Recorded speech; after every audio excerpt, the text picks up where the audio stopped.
Hello everyone and welcome back to my Bold and Beautiful 29 YouTube channel. I hope you guys are having a wonderful day. Before we start, please hit the subscribe button and give this video a thumbs up.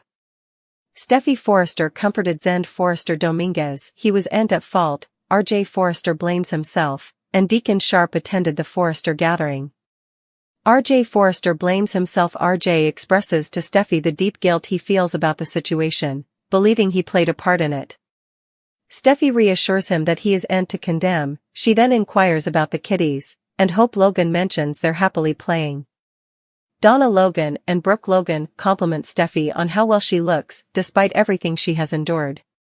The discussion shifts to the terrible conduct of Luna Nozawa, including the two departed men and the impact on Steffy's mama. RJ reflects on how delicate it must be for Poppy Nozawa to come to terms with the verity about Luna. Steffy Forrester just wants to move on. Steffy, determined to move forward, expresses her desire to return to work and plans to be at the office the coming day.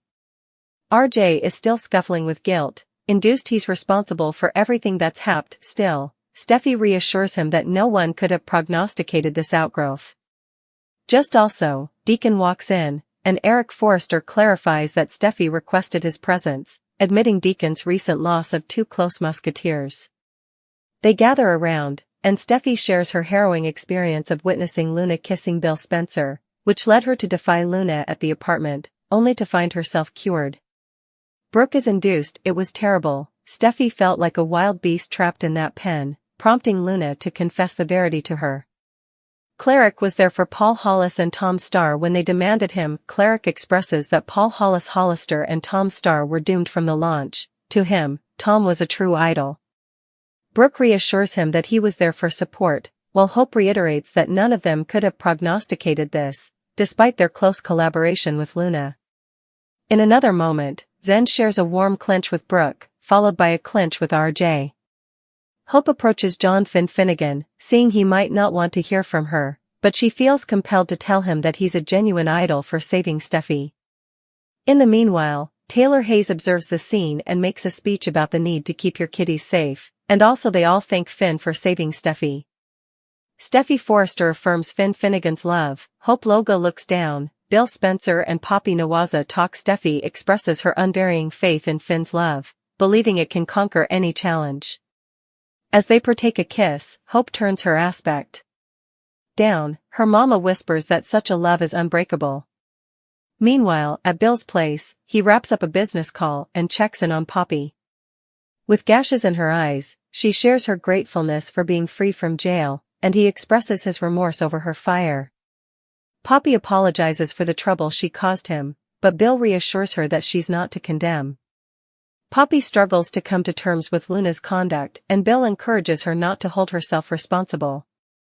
Poppy Nozawa continues to condemn herself. She feels she should have tasted commodity was deeply wrong and stopped it, but Bill insists she didn't fail. Luna was professed at concealing her true tone. Poppy had always allowed. She and Luna participated a strong bond, and she can't help but wonder what she might have done to turn her son into someone so profoundly lost. While seated together, they bandy everything Steffy went through after witnessing the kiss. Looking back, Bill realizes he should have suggested she leave, but at the time, he believed she was simply overreacting. They feel relieved that Steffy is alright, yet she struggles to attune the chaos her son has created. Part of her wants to keep her safe, but another part feels hurt and angry. Her own son chose to let her suffer in captivity. How could she do that? Bill says Luna was veritably damaged, but she tried her best. Poppy understands that love alone wasn't enough. She keeps condemning herself, but he reassures her that she is to condemn.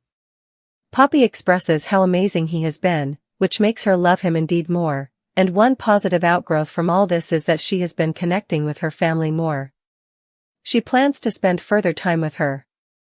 Bill thinks that's awful. Poppy knows they didn't have a child, but their night together will always be a special memory for her. She appreciates his kindness and liberality, and he'll always hold a special place in her heart. He comforts her as she cries. RJ Forrester criticized himself for giving Luna Nozawa access to his family, but Steffy Forrester assured her family that it wasn't his fault.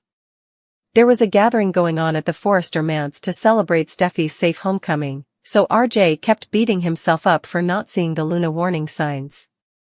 John Finn Finnegan, Hope Logan, Brooke Logan, Taylor Hayes, Ridge Forrester, Carter Walton, Eric Forrester, Donna Logan Forrester and Zende Forrester Dominguez. Deacon Sharp got an assignation too. So he ultimately showed up and reflected on what Luna did to Tom Starr as well as Paul Hollis Hollister after Deacon conceded all the terrible Luna news. He expressed how glad he was that Steffy was okay. Steffy recapitulated how the hijacking went down and allowed back to her time trapped in that pen.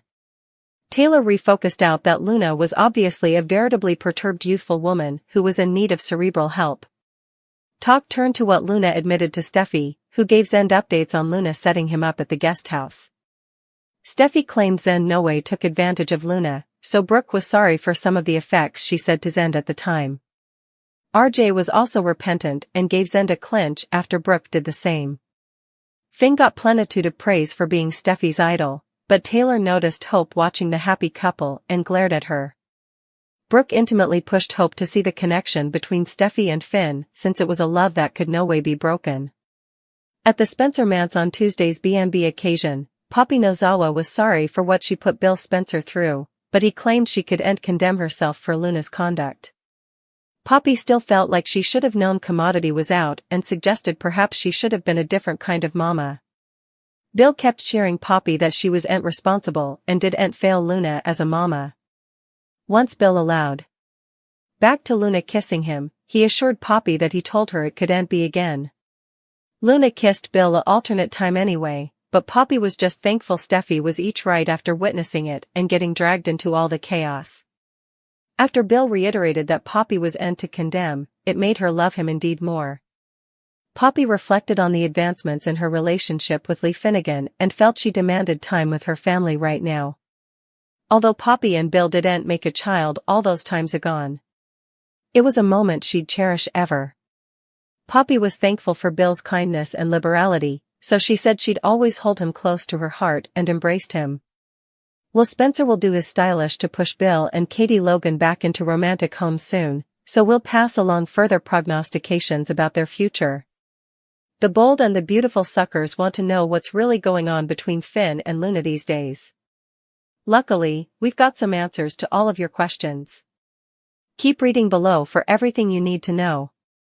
Speaking to Soap Opera Digest in a new interview, actor Tanner Novlin, who plays Finn on the hit CBS Cleaner, says that he was just as shocked at Luna's metamorphosis from a sweet youthful girl to a sickie killer just like everyone differently. The handsome actor put it this way, "Oh, I allowed. It was amazing, like, awful. I allowed. It was really intriguing. I no way saw it coming and I allowed." Oh, wow, Finn's response to this is going to be strong because this is someone he has known with Sheila, he didn't know her, and there were people telling about. But this is someone who he's known his whole life and for her to be someone fully different, I suppose is really gonna pull the hairpiece out from underneath him. And Lisa's killing it and she's so good.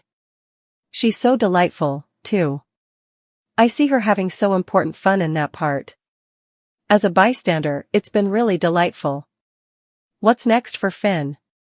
That said, Tanner also opened up about working with Hisco star, Lisa Yamada. He said, "Oh, she's fantastic. I suppose she's really been suitable to do some really, really cool, great work with what was given to her because, you know, I'm sure she read the reveal about Luna on the day, too. It was like, oh, wow. I killed them, . Perhaps she did before that, however, she played it to a T, but no, if she did. She's really delightful. She offers a lot in her performances, which is always delightful. Stupendous.